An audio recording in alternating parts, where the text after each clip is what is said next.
Hi guys! Magandang gabi! Welcome back po dito sa Gandara SRU channel for Showbiz Update. Kamusta po kayo? Ayan, good evening, good evening, good evening sa ating lahat. Gising pa ba ang lahat? So, andito na naman nga po akong muli nagbabalik. Ang nagmamaganda ninyo kachismosang Kimpaw, wala na pong iba ang lokalet na si Gandara upang magatid sa inyo ng latest update and fresh happenings patungkol kina Kim Chiu and Paula Avellino. And para nga po sa gabing ito, ayan, ang tatalakayin natin at pag-uusapan ay may kinalaman sa nabasa natin na ang Kimpaw fans po ay nadadawit. Another intriga about naman kay Alden Richards. So, ano lang to, bago to sa akin and na-shock din ako sa balitang ito. So, pag-usapan nga natin yan, papaanong ang mga Kimpaw fans, anong kinalaman ng Kimpaw fans kay Alden Richards. So, yun. Pero bago tayo mag-start sa mga hindi pa po nakaka-subscribe sa ating channel, pakiclick lang po tayo ng subscribe button natin at notification bell na nandiyan sa baba para mag-updated po kayo at ma-notify tuwing may bago tayong chika at balita hinggil sa Kimpaw. Basta mga balita na may kinalaman kina Kim Chiu and Paula Avellino, sagot na po natin yan. And tonight guys, bukod kay Alden Richards, pag-usapan din nga natin ang pagpuso ni Paula Avellino. Yes, may pagpaparamdam na nga si Papi. Sa mga naghahanap po, wag na po kayong maghanap. Kayo naman hanap kasi ng hanap. Sunso naman kayo ng sunson. Huwag kayong mag-alala. Isipin nyo na lang na happy ang Kimpaw. Happy sila sa piling ng isa't isa. Huy! Anyway, ayan. Unahin muna natin dito kay Alden Richards. Nagulat ako dito. Kasi bago lang to sa pandinig ko and kasusulat lamang po ng chikang ito. Sabi rito sa headline, Alden Richards nabash ng Kimpaw fans.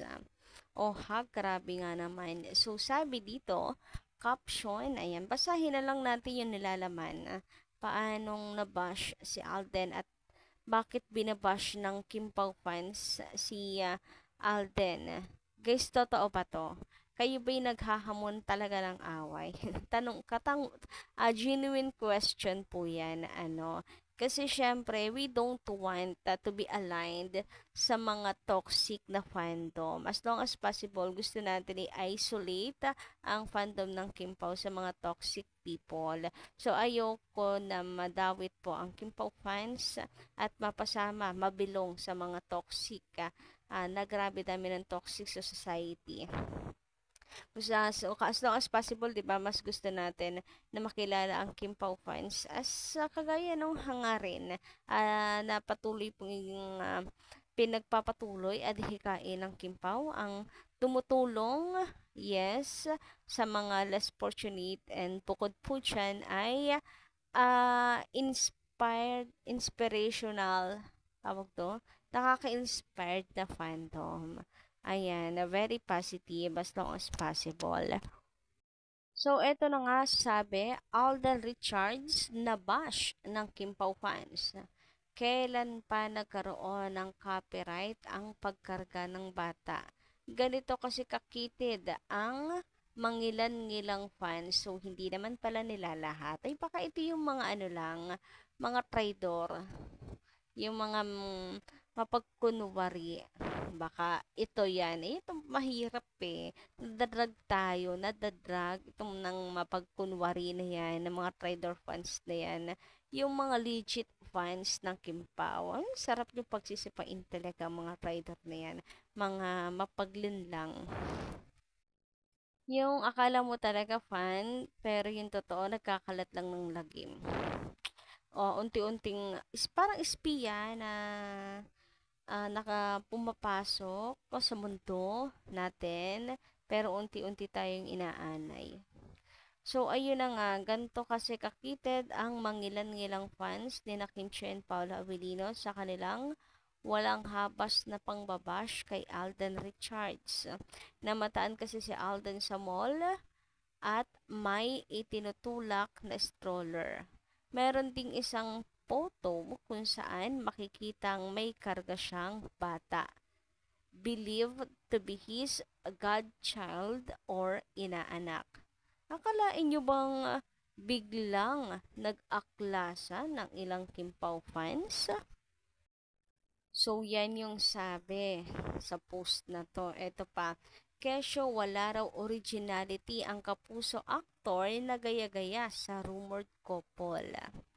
Kaya ang depensa naman ng mga tagahanga ni Alden, ang Kimpaw lang ba ang may karapatang kumarga ng bata?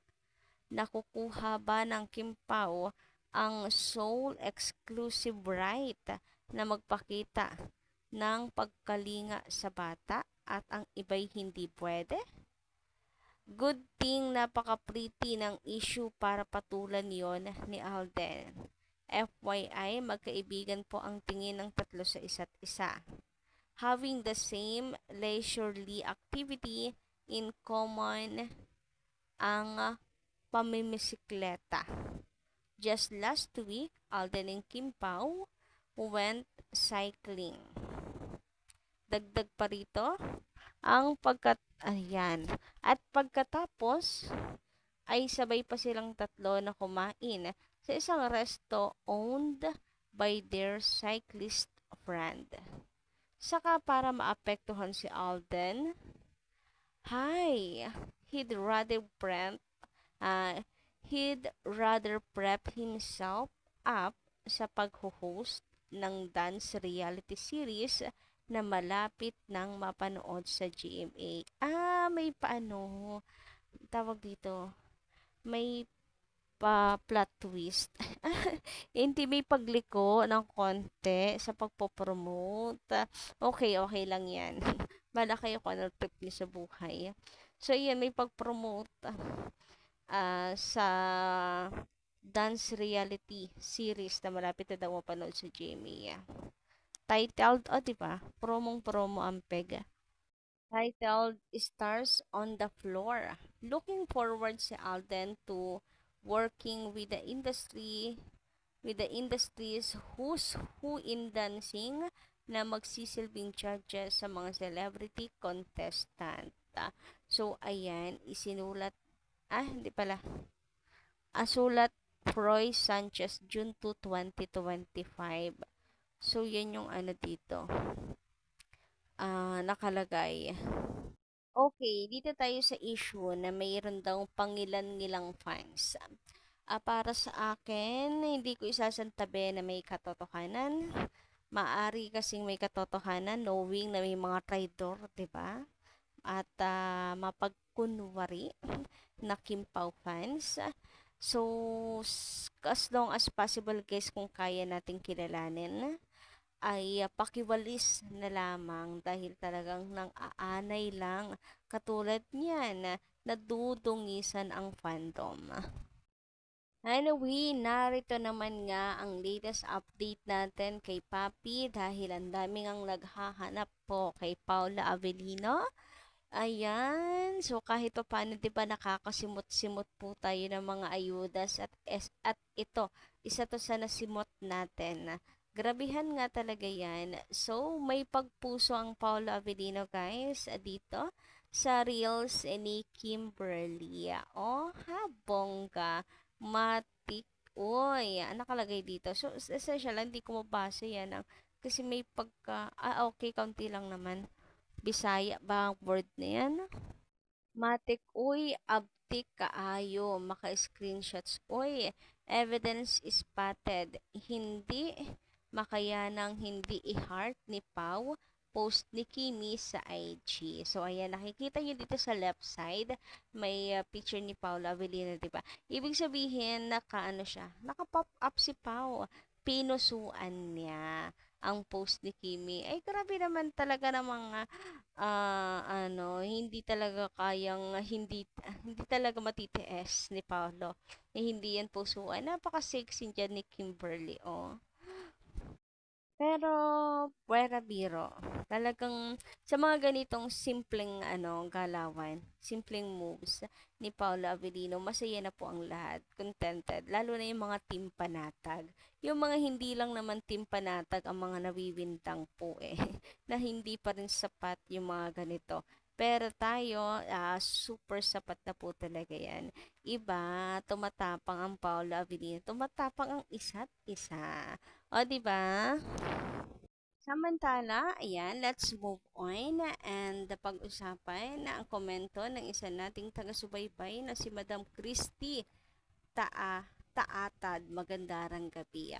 Sabi niya, tama, private nila yung batian.